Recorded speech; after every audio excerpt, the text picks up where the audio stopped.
Um dos atos políticos mais significativos decorrentes dos atentados terroristas praticados pelo Hamas em 7 de outubro foi o retrocesso nas negociações para o que seria um histórico acordo entre Israel e Arábia Saudita.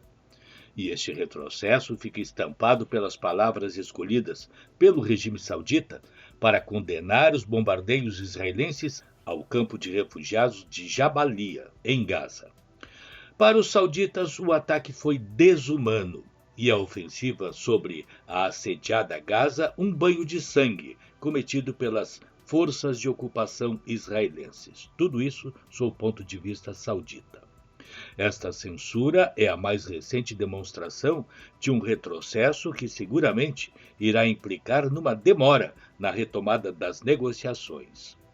No dia 13 de outubro, Riad anunciou que o acordo se tornava impossível a curto prazo.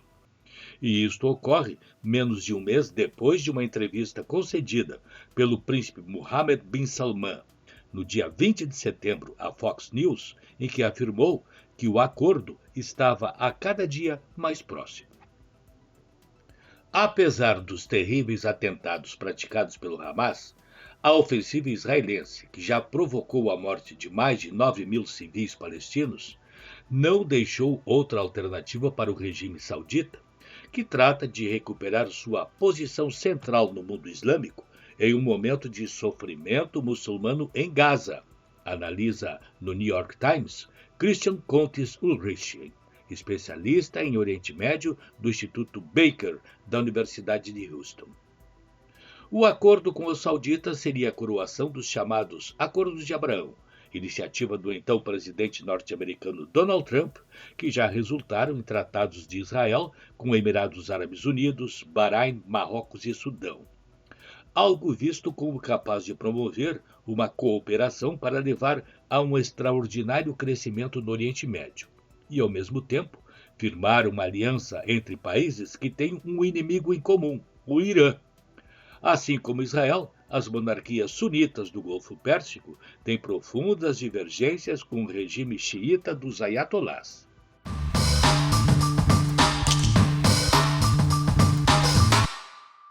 É verdade que sempre se falou nos benefícios que esses acordos trariam para a região, incluindo os palestinos.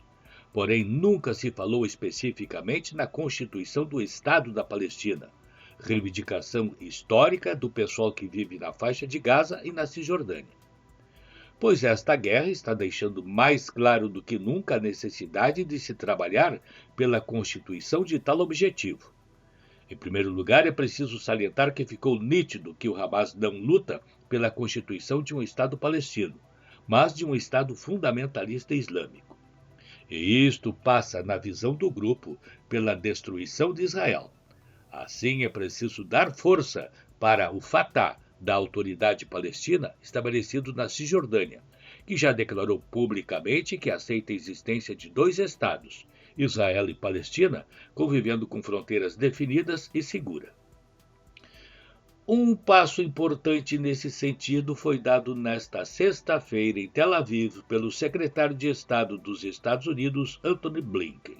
Disse ele, a única maneira de garantir uma segurança duradoura para Israel é os palestinos realizarem suas aspirações legítimas para seu próprio Estado. O melhor caminho, talvez o único, é de dois Estados para dois povos. Esta, sem dúvida, é a questão-chave desse conflito. Mas não é fácil no atual contexto, porque implica agora não só na implementação de negociações políticas para tal, como também em ações de força para eliminar o Hamas. E essa eliminação do grupo terrorista passa fundamentalmente por dois países, Irã e Catar, que são os seus financiadores e fornecedores de armamentos.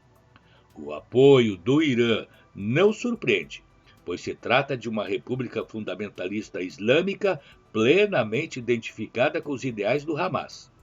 Agora, o que surpreende é o apoio do Catar, uma monarquia do Golfo que, a exemplo de seus vizinhos, investe maciçamente nos negócios de turismo, algo que ficou escancarado com o fato de ter sediado recentemente a Copa do Mundo de Futebol. Trabalhar nesse sentido é o caminho para todos no pós-guerra, numa iniciativa que deve ser conduzida pelos Estados Unidos, mas que, sabidamente, não será tarefa fácil, porque, apesar de todas essas questões expostas, acrescenta-se o ódio que está sendo retroalimentado com esta guerra. Com o Panorama Internacional, Jurandir Soares.